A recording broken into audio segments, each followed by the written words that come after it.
Тимот кој 8 години работи на откривање на биодиверзитетот на Осоговските планини денес одржа презентација преку која истакна биолошката разновидност на Осогово. Во истражувањето откриени се 1100 вида на растенија кои се карактеристични за планината, од кои 2 се ендемични, истакна Евгенија Јордановска од Македонското еколошко друштво. Целта на презентацијата е да се прикаже биолошката разновидност, богатството на Осоговските планини, кое во изминативе 8 години беше длабоко истражувано. Ако до 2007 година Осогово беше црна точка на мапата на Македонија од аспект на знаењето за биодиверзитетот, денес е една од најдобро проучуваните планини.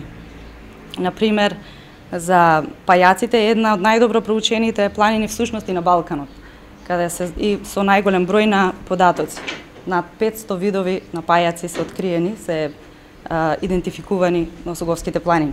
Интересен е фактот дека на Осоговските планини има пронајдено над 500 разновидни пајаци, додаде Јордановска. Над 1100 вида на растенија од бугарската и македонската страна заедно се идентификувани, од кои 22 се субендемични, што значи дека се наоѓаат не само овде, туку во поширокиот предел Македонија, Албанија, Бугарија и Србија, но 2 се субендемични, што се ендемични, ексклузивни за Осогово. Тоа се жолтата или фукарекијановата гениста, која единствено се наоѓа на Царев врв, и тоа е единствениот локалитет каде се наоѓа ова растение, и лесновскиот лопен.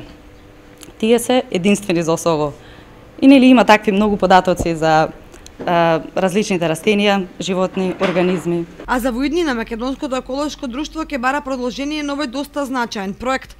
Исто така за крајот на месец јули планирано да излезе од печат и книга за Осоговските планини, на која покрај биодиверзитетот ќе бидат опфатени и општите карактеристики на планината.